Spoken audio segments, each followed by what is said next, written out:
जोहार झारखंड। आज मैं आप सबके सामने Rajendra institute of medical sciences Ranchi का एक बहुत ही महत्वपूर्ण मुद्दा उजागर करना चाहती हूँ। रांची रीम्स के वेबसाइट में साफ लिखा है कि हर शनिवार 3 बजे से 5 बजे न्यूमेटोलॉजी की ओपीडी चलाई जाती है, पर जब मरीज इलाज कराने अस्पताल पहुंचते हैं तो उन्हें पता लगता है कि ना कोई रिमोटोलॉजी का विभाग है, ना ही कोई रिमोटोलॉजी स्पेशलिस्ट। इलाज के नाम पे मरीजों को सिर्फ और सिर्फ बेवकूफ़ बनाया जा रहा है। आइए पहले समझते हैं र्यूमेटोलॉजी विभाग में किन बीमारियों का इलाज किया जाता है। र्यूमेटोलॉजी विभाग में गठिया रोग और कई खतरनाक ऑटो इम्यून बीमारियों का इलाज किया जाता है। इसमें सबसे खतरनाक ऑटो इम्यून बीमारी है एसएलई, सिस्टेमैटिक ल्यूपस एरिथेमेटोसस। एसएलई आपके शरीर में थकान, जोड़ों में सूजन, आपकी रक्त कोशिकाएं, हृदय, किडनी, फेफड़ा और आपके दिमाग को भी प्रभावित कर सकती है। ये एक ऐसी बीमारी है जिसमें आपका इम्यून सिस्टम खुद आपके स्वस्थ अंगों के खिलाफ लड़ती है, उन पर अटैक करती है और इसके वजह से आपके स्वस्थ अंग प्रभावित होते हैं, किडनी फेलियर जैसे समस्याएं आती हैं। हर 10 में से 9 मरीज महिलाएं होती है। यह बीमारी जीवन भर साथ रहता है। आप इसे इलाज के द्वारा कंट्रोल कर सकते हैं, पर नियमित रूप से इलाज ना होने पर जानलेवा भी हो सकता है। शायद इससे पहले आपने इस मुद्दे को किसी भी न्यूज़ चैनल या अखबार में नहीं देखा होगा, आपको इसके बारे में जानकारी नहीं होगी। इसलिए आज मैं झारखंड के सारे ऑटो इम्यून डिजीज से जूझ रहे मरीजों के समस्याओं को आपके सामने व्यक्त करना चाहती हूँ। यह वाकया 22 मई 2025 का है, जब काटा टोली के एक निवासी मोहम्मद शबीर कुरैशी वेबसाइट की जानकारी के अनुसार रिम्स अस्पताल पहुंचते हैं। काउंटर पर जाके स्पष्ट रूप से कहते हैं कि उन्हें रिमेटोलॉजी ओपीडी की पर्ची चाहिए, पर उन्हें स्किन डिपार्टमेंट की पर्ची थमा दी जाती है। जब उन्हें यह पता चलता है कि यह तो पूरा गलत विभाग है, तो वे वापस काउंटर पर जाके विरोध करते हैं। तो उन्हें ऑर्थोपेडिक्स की पर्ची थमा दी जाती है और कहा जाता है, यहीं दिखा लो, गठिया रोग के मरीजों को तो यही देखते हैं।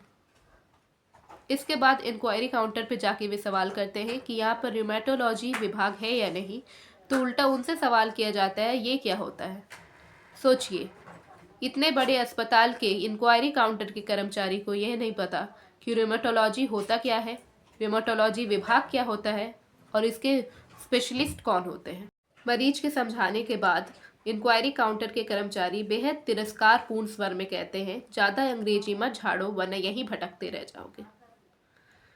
इन सब के बाद बहुत बहसा-बहसी होती है और मरीज निराश होकर घर लौट आते हैं। अगले दिन वे डायरेक्टर ऑफिस में शिकायत करते हैं। MS office, superintendent, 104 helpline number, Ranchi DC और सिविल सर्जन के पास भी शिकायत की जाती है। इसके बाद परिणाम सिर्फ शून्य आता है। इसके बाद हमने मुख्यमंत्री श्री हेमंत सोरेन जी को भी पत्र लिखा। हमने स्वास्थ्य मंत्री इरफान अंसारी जी को भी कई ट्वीट किए, पर कार्रवाई तो छोड़िए, इस पर हमें जवाब तक नहीं मिला। आप देख सकते हैं, ये है लेटर की कॉपी जो हमने सीएम को लिखी थी। मरीज से बातचीत पर पता चला कि 2019 में जब उनकी हालत बहुत ही ज़्यादा गंभीर थी, तो यहाँ कोई सुविधा ना होने के कारण उन्हें अपने राज्य से कई किलोमीटर दूर क्रिश्चियन मेडिकल कॉलेज वेलोर जाना पड़ा। वहाँ जाके उनका सही इलाज हुआ और वहाँ के रेमेटोलॉजी स्पेशलिस्ट और बाकी मरीजों से बात करने पे पता चला कि वहाँ तो झारखंड के कई ऑटो इम्यून मरीज एडमिट थे। मरीजों के परिजनों से बातचीत पर उन्हें पता लगा कि झारखंड के सरकारी अस्पतालों के कई चक्कर लगाने के बाद भी उनकी बीमारी की कोई पहचान नहीं हो पाई थी। वहाँ के डॉक्टरों ने भी यही कहा कि सही टाइम पे इलाज ना हो पाने पर, सही दवाइयाँ ना मिलने पर इनकी हालत इतनी गंभीर हुई है। कई मरीज तो अपने जान ही गंवा बैठे, कई परिजन अपनों को खो बैठे, बस इलाज में देर होने की वजह से। यह सारी बातें हमने पत्र में भी लिखी थी, पर हमारी सारी बातों को, हमारी सारे कंप्लेंट्स को नेग्लेक्ट कर दिया गया। इस पर कोई कार्रवाई नहीं हुई।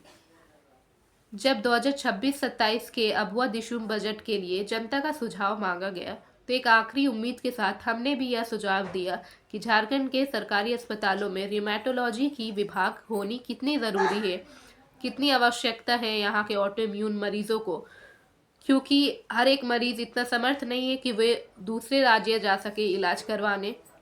हर किसी के पास इतना पैसा नहीं है, इतने फैसिलिटीज़ नहीं है कि वे प्राइवेट हॉस्पिटल्स में जा सके। तो हम चाहते थे कि इस पे सरकार ध्यान दे, पर अब जब 2026-27 का बजट जारी किया गया है तो हम देख सकते हैं कि हेल्थ सेक्टर के लिए 7,990.30 करोड़ का बजट जारी किया गया है। इसमें कैंसर ट्रीटमेंट, दवाइयाँ और भी कई सारे फैसिलिटीज़ दी गए हैं। बहुत अच्छी बात है, हम इसकी सराहना करते हैं। हमें इसमें कोई भी प्रॉब्लम नहीं है इस चीज़ से।